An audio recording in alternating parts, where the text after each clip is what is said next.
Now then, welcome to a two-part special of things that piss me off. Part one, media in general, and part two, coming tomorrow, whenever this is uploaded, social media. The media are just twats, they're assholes, they're morons, they always make absolutely everything negative.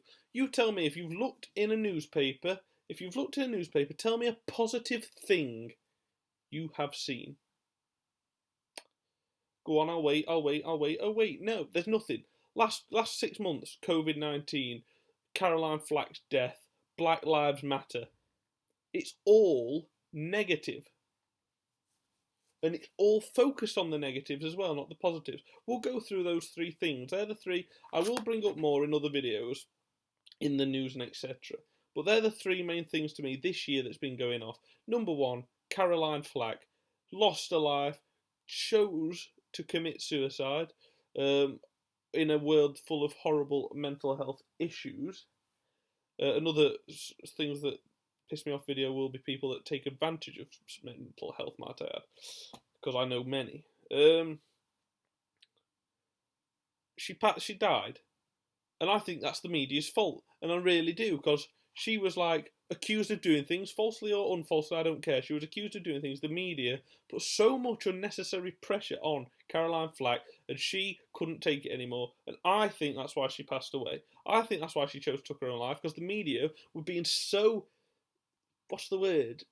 What's the word where you get in people's skin, you know, so intrusive on her life. She couldn't take it anymore. That's honestly what I think. She was a beautiful lady that didn't deserve to die. And you know what? I believe the media ended her life. She couldn't take all the shit they were taking. And when she's dead, what did he do? Oh, she was a lovely person. We loved Caroline Flack, didn't we? Yes, we did. Ah, you fucking did. You fucking killed her.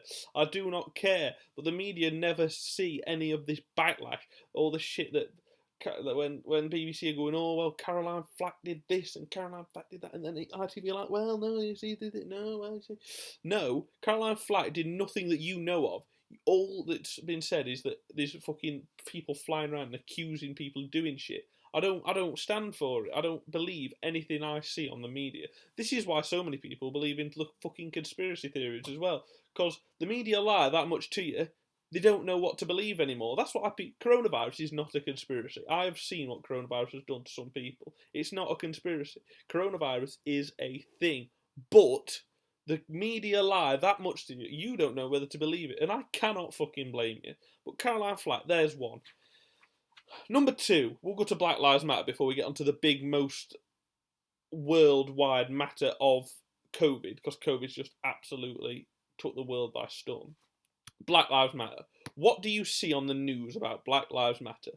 You see the riots, you see the non-socially distanced gatherings. You have probably seen one or two short clips. There was one in Edinburgh that I remember. That's the only one I actually remember. There was a well observed socially distanced mass gathering. It was not mass because it wouldn't be socially distanced, but there was a well socially distanced, respectful mass gathering that focused on the key points of the matter. That's good. But where's that in the news? What they're doing is they're showing you videos of like a black bloke punching a police horse, knocking a fucking policewoman flying. And then everyone, understandably, everyone goes, well, Black Lives Matter, loads of shit. They'll look at that and they'll say that. They're going to, because the media is showing you people being abused and being hit and being hated. And you're just like, well, if you showed more of the positive, I know we need to address the negative, but if you address the positive just as much, people will look at that and they'll be like, that's good. Black lives do matter. Of course, Black Lives Matter. Watch that. That's very good. But what do? They show you the riots and the rages and the people hitting each other, and people are gonna watch that and gonna deduce Black Lives Matter is a bloody riot. It's not. That's not it. And the media is diluting the meaning of it. An important message: black, white, Asian, all, whatever, matter, and you're just diluting the meaning of it because you're posting shit. You chat shit. You just chat a load of shit about unnecessary things. Some of it is necessary, but again, it's focusing on the negatives, not focusing on the Black Lives Matter, and this is what good people are doing. They're doing social, like, although social media is a bad thing, I'll talk about that in another episode. Social media is the best way for Black Lives Matter to be spread. Almost everyone has it, so you can spread it there, and it can be spread in a non-spreadable COVID way. And they don't show you the things that people have been doing on social media. They don't show you the socially observed gatherings. They show you the mass gatherings, and they show you everything else negative and say this is bad, this is shocking, whatever. Focus on the positive. And the media aren't racists, are they? Because they're just you know, posting the news. They choose what they post. It's clever, but they choose what they post. Finally, COVID-19. It is real. Everyone thinks it's fake, like I said, because people don't actually know what they're on about. They just don't. And then again, what are people posting? There's a death toll of this, there's a death toll of that. Everyone's dying. And yet, then what happens? Oh no. What happens? What happens is there's the percentage, okay? The percentage of people that die from COVID-19 in this country is above, is below 1%. 99% plus people live. 1%, less than 1%, I believe it's either 0.8% die. So half of the country's not even had COVID. So half the country has, ish, roughly. It's even less than that. Not even half the country. Not even a quarter of the country had COVID. I'm not sure. I don't look because it depresses me. What happens is there's the COVID-19. So let's say a quarter of the country had COVID-19. 1% of a quarter of the country has died. It's a lot in the grand scheme of things, but it's less than 1%. It's like 0.8%. And then it's a quarter of the country, and it's just always focused on that. It doesn't focus on the 99 point whatever percent have lived. It focuses on the 0.0 whatever percent that's died. And it doesn't focus on the NHS really cope really well, and Boris is doing the best he can. It focuses on the Boris has done this, and this wrong. I'll tell you what, Boris has done this, and this right as well. The furlough scheme that all of you've taken for granted. You don't think about these things. He's done what he can, and he's doing his best.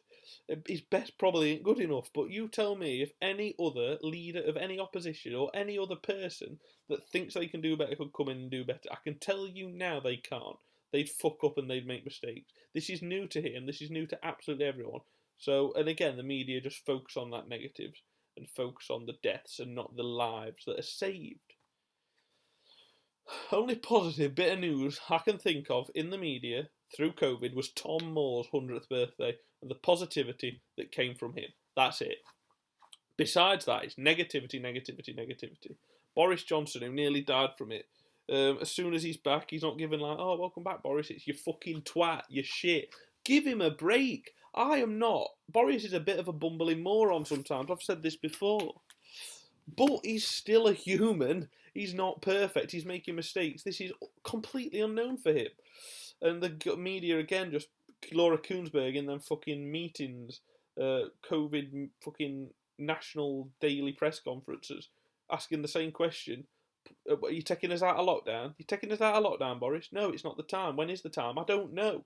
But then when you take us out of lockdown, you've took us out too soon, Boris. You should have done it sooner. When Boris put us in lockdown, or you should have done this sooner, Boris. It's too late now. Or you shouldn't have locked us down, Boris. Should have just kept us going, keep that economy running. He can't win. We can't win. No one fucking wins. The media is controlling you all. They tell you what they want you to know, and you consider it the truth. The media are arseholes. And I will continue this in another video. Up next is social media. But the media are controlling you. This is why half the people just control it and go with it, and the other half don't believe anything the media says, make their own things, think COVID's a conspiracy, and just, get on with it. What's annoying? So no one trusts the media anymore. The people that do are a bit too into it. But yeah, the media are twats. That's where I'm going to leave it. I do not doubt in the future, maybe in a few weeks, there'll be a part 2. But keep an eye out. This was part 1. I'm going to stop now before I get too carried away. There'll be social media coming soon, and don't be surprised if there's a part 2 or 3 of the media or the virus. Thank you very much for watching, and thank you for listening to me rant about things that piss me off.